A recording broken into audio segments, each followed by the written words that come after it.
မင်္ဂလာပါကဲလေ့ကျင့်ခန်းဆက်လို့ရအောင်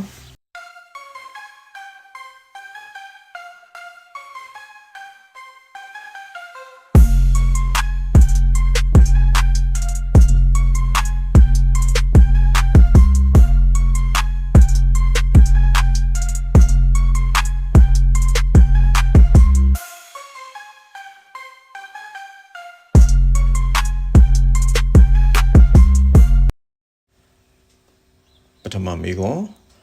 Wo ist das Überholen verboten ဘယ်နေရာမှာကြော်တက်တာကိုတားမြစ်ထားပါတယ်လဲပထမတစ်ချက် in allen Einbahnstraßen တလမ်းမောင်းလမ်းဒီအားလုံးအဲ့ဒီမှာကြော်တက်ခွင့်မရှိပါဘူးတဲ့မှားပါတယ်နော်တလမ်းမောင်းနေမှာလည်းကြော်တက်ခွင့်ရှိတယ်အဲ့ဒါမရှိဘူးဆိုတော့ဒုတိယwo die Verkehrslage unklar ist ရင်ကြောအခြေအနေရှင်းရှင်းလင်းလင်းမမြင်ရတဲ့အခြေအနေမျိုးမှာကြော်တက်ခွင့်မရှိပါဘူးဒီအချက်ကတော့မှန်ပါတယ်နောက်တစ်ချက် wo der Gegenverkehr behindert werden könnte မြင်းရှင်းဆိုင်လာတဲ့ယင်တွေကိုအနောက်အချက်အဟန့်တာဖြစ်စေနိုင်တဲ့အခြေအနေမျိုးအနေဖြစ်စေနိုင်တဲ့အခြေအနေမျိုးမှာကြော်တက်ခွင့်မရှိပါဘူးတဲ့ဒါလည်းမှန်တာပေါ့နော်အဲ့တော့အဖြေမှန်ကနှစ်ခု wo die Verkehrslage unklar ist, wieder wo der Gegenverkehr behindert werden könnte. ဒီမေကမှာတော့ကိုလမ်းစုံတစ်ခုရောက်လာတာတော့ညာဘက်ကဆိုင်းဘုတ်ကိုကြည့်မယ်ဆိုလို့ရှိရင်ကိုလာတဲ့လမ်းဘက်ကိုမြင့်အထူနဲ့ဆွဲထားပေးတယ်အဲ့မြင့်အထူကညာဘက်ကို꿰သွားတာတဘောကကိုလာရဲ့လမ်းကဦးစားပေးလမ်းအဲ့ဦးစားပေးလမ်းကြီးကညာဘက်ကို꿰သွားတယ်လို့ပြောတာတဲ့တော့မဆိုလို့ရှိရင်ဦးစားပေးလမ်းမဟုတ်တော့ဘူးလမ်းတွေဖြစ်သွားပြီအဲ့ဒါလိုပဲဘက်ဘက်ကိုဆင်းသွားမယ်ဆိုလို့ရှိရင်လည်းလမ်းတွေဖြစ်သွားပြီအခုကိုကဦးစားပေးလမ်းလာတာဦးစားပေးလမ်းနေပြီးမှဘက်ဘက်လမ်းတွေတွေကိုဆင်းကျင်တာကိုရဲ့ညာဘက်မှာကုန်တင်တစည်းလာတယ်သူကလည်းဦးစားပေးလမ်းပေါ်ကနေလာနေတာ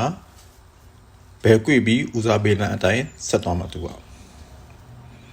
မျက်နှာချင်းဆိုင်ကားတစ်စီးလာတယ်သူကလမ်းသွင်းရနေဦးစားပေးလမ်းပေါ်ကိုတက်တဲ့မောင်းတက်မှာအဲ့တော့ကိုပထမအုပ်ဆုံးညာဘက်ကလာတဲ့ကုန်တင်နဲ့ကိုနဲ့ကြည့်မယ်ဆိုလို့ရှိရင်ကုန်တင်ကဦးစားပေးလမ်းအတိုင်းဆက်သွားမှာမလို့သူကကိုယ့်ရဲ့အရင်သွားခွင့်ရှိတာပေါ့နော်သူသွားပြီးမှကိုနဲ့ရှေ့ရလာတဲ့ပိခါဘေနဲ့ကြည့်မယ်ပိခါဘေကတော့တက်တဲ့ဆက်လာမှာတက်တဲ့မောင်းပြီးမှဦးစားပေးလမ်းပေါ်တက်မှာဒါပေမဲ့လမ်းတော့ရလာတာမို့လို့ဦးစားပေးလမ်းပေါ်မှာရှိနေတဲ့ကိုသူစောင့်ရမယ်ကို꿰ပြီးမှသူဦးစားပေးလမ်းပေါ်ကိုတက်လို့ရမှာဒါကတစ်ပိုင်းပြီးတော့ကိုကဦးစားပေးလမ်းမကြီးပေါ်နေဘယ်꿰ကျင်တာမလို့ဘယ်ဘက်ကိုအချက်ပြပြီးဖွင့်ရမယ်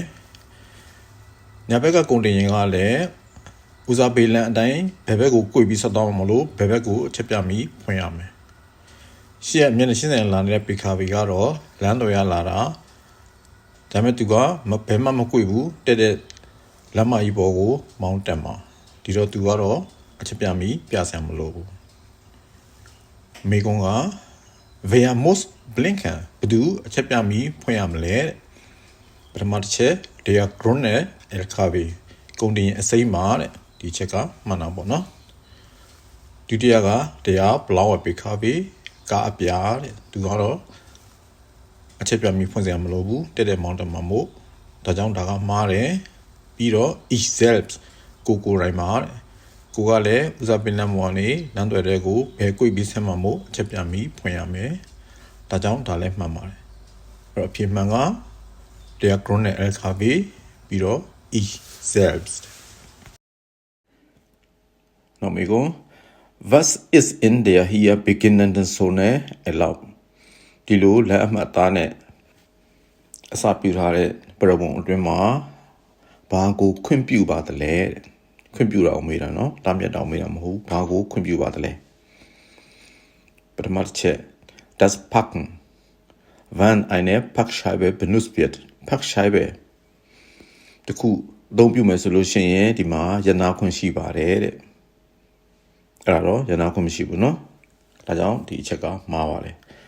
ဒီနေရာမှာပတ်ချိုင်ပဲရှိသည်ဖြစ်စေမရှိသည်ဖြစ်စေရနာဖို့မရှိဘူး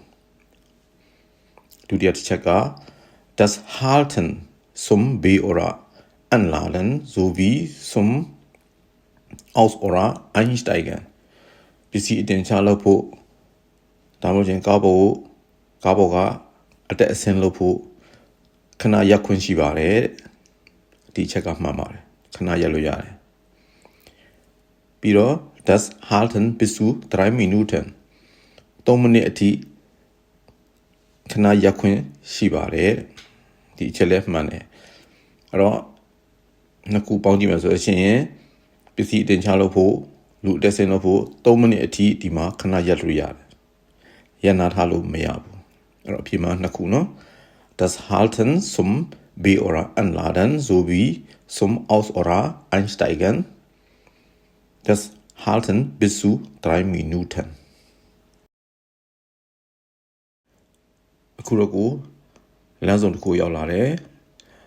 လမ်းမှာက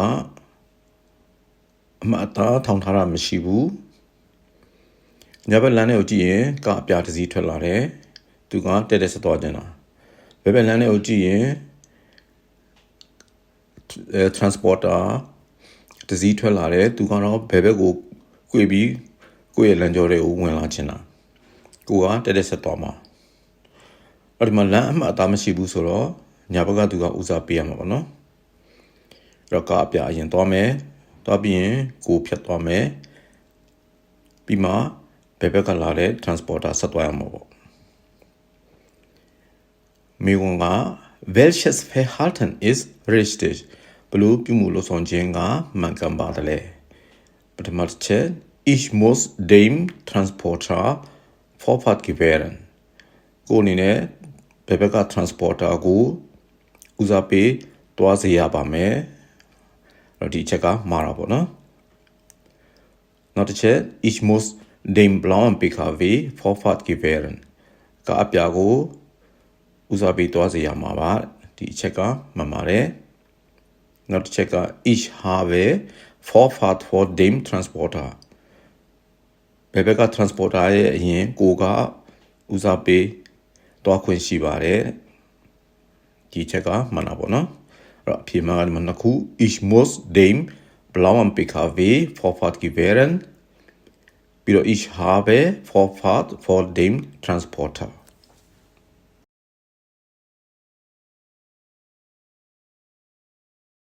ဒီမျိုးကတော့ကိုမျိုးထဲမှာဦးစားပေးလမ်းမကြီးတိုင်မောင်းလာခဲ့တာပုံမှန်မဲ့တနာရီကီလိုမီတာ40ကျော်လေးပဲမောင်းလာတာဆိုဦးစားပေးလမ်းကဘယ်ကွေးတော့မိုးကိုပဲအချက်ပြတယ်အဲ့ဒီချိန်မှာမျက်နှာချင်းဆိုင်ကဦးစားပေးလမ်းပေါ်ပဲလာတဲ့ကားအစိမ်းသူကဘယ်ဘက်ကိုဖြတ်ကွေးမှာနော်မဆိုသူစောင့်ရမှာသူမစောင့်မနဲ့အခုဖြတ်ကွေးမဲ့ပုံရှိတယ်သူအချိန်မလျှော့ဘူးမောင်းလာခဲ့တယ်ခေါင်းကလည်းဘယ်ဘက်လမ်းတွေတွေကိုဥတီနေပြီဒါဆိုတေးကြတယ်သူစောင့်မဟုတ်တော့ဘူးဆက်မောင်းတော့မယ်မိကုန်းက worauf stellen Sie sich in dieser Situation ein ဒီလိုအခြေအနေမှာသင်ဘယ်လိုမျိုးပြင်ဆင်ထားမလဲဘယ်လိုအခြေအနေကိုထပ်တွက်ပြင်ဆင်ထားမလဲပထမတစ်ချက် ich muss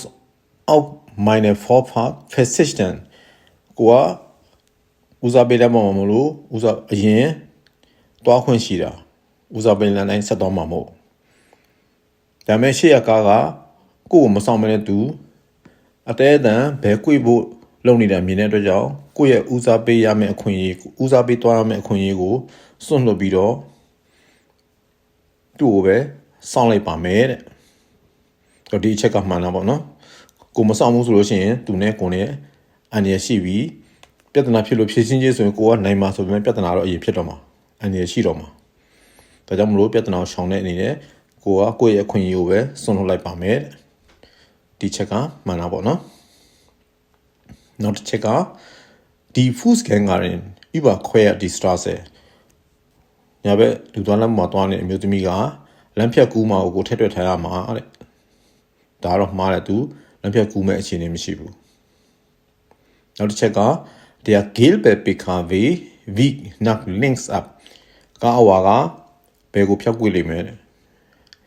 ဒါတော့မှန်တယ်ဒါကိုထည့်တွက်ထားမယ်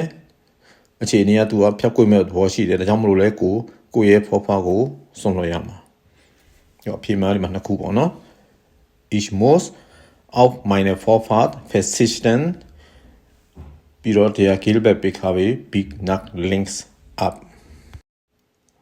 နောက်မေးခွန်းက Die Kontrollleuchte der Fahrdynamikregelung ESC Ihres PKWs leuchtet dauerhaft. Worauf kann das hinweisen? ကိုယ့်ရဲ့ကားရဲ့တိုင်ကွက်ဒီမှာ ESC စနစ် Fahrdynamik Regelung ESC English လို့အတူကောက်ကတော့ Electronic Stability Control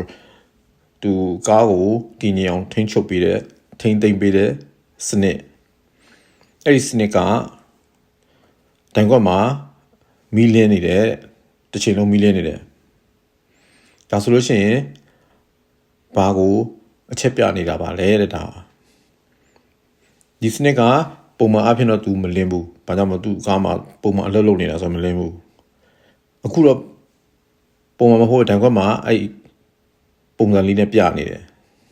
ကားပုံစံလေးရဲ့နောက်ကလမ်းကြောင်းတုံကြောင်းတုံကောက်ကောက်လေးရဲ့တိုင်ကွက်မှာလာလင်းနေတယ်ဘာကြောင့်မလို့လင်းနေတာလဲတဲ့အဲ့ရွေးစရာကဒီ Fahrdynamik Regelung ESC is defect အဲ့စနစ်ကပြတ်နေလို့ဒီချက်ကမှန်တယ်ဒါမှအဖြစ် तू ကမလင်းဘူးလင်းနေရင်ပြတ်နေလို့ဒါမှမဟုတ်လို့ရှိရင် wurde deaktiviert အဲ့ဒီစနစ်ကိုပိတ်ထားလို့တဲ့ဒါလည်းမှန်ပါတယ်အဲ့ तू ကပုံမှန်အဖြစ်မလင်းဘူးလင်းနေပြီဆိုလို့ရှိရင်တော့ပိတ်ထားလို့ဖြစ်ဒါမှမဟုတ်လို့ရှိရင်ပြတ်နေလို့ဖြစ်ပိတ်ထားတာမဟုတ်ဘူးဆိုတော့ तू ပြတ်နေလို့ပဲတော့ဒီစနစ်ကပိတ်လို့ဖွင့်လို့ရတယ်တော့အဖြစ်မှန်ကဒီမှာနှစ်ခုဒီ Fahrdynamik Regelung ESC is defect on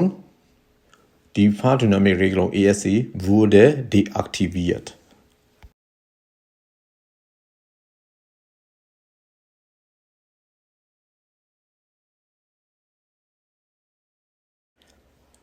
Diese Kontrollleuchte leuchtet auf. Was kann die Ursache dafür sein? ကိုယ်ကားတိုင်ကွက်မှာဒီအမှတ်အသားလေးပေါ်နေတယ်ဒါကဘာကြောင့်ဖြစ်နိုင်ပါတယ်လဲပထမတစ်ချက် ein kürzlich erfolgter Radwechsel အခုမကြခင်ကမှဘိန်းတွေလဲထားတာကြောင့်မလို့ဒီအမှတ်အသားလေးပြနေတာပါတဲ့ဒီအချက်ကမှန်ပါတယ်နော်ဘိန်းလဲပြီးကစားဆိုရင်ပြတတ်တယ်မကြခင်တော်သူပြန်ပြောက်သွားလိမ့်မယ်နောက်တစ်ချက် eine lose Radmotor ဘိန်းမှာနတ်တစ်ခုခုချောင်နေလို့တဲ့ဒီချက်ကတော့မှားပါတယ်နောက်တစ်ချက်က ein zu niedriger Reifenfühldruck in einem Reifen ဘိန်းလဲထားတာမဟုတ်ဘူးဆိုလို့ရှိရင်တော့ကိုဘိန်းတစ်ခုခုကတာယာမှာလေနဲနေလို့ဒီချက်ကမှန်ပါတယ်အဲ့တော့ဒါမျိုးမြင်ပြီဆိုလို့ရှိရင်ဘိန်းလဲထားတာဟုတ်ရင်ဟုတ်ဘိန်းမလဲထားဘူးဆိုရင်တော့တာယာမှာတနေရာမှာတာယာရှိနောက်ဒါမှမဟုတ်ရှင်အားလုံးလေနဲနေပြီကြောအဖြစ်မှန်ကဒီမှာ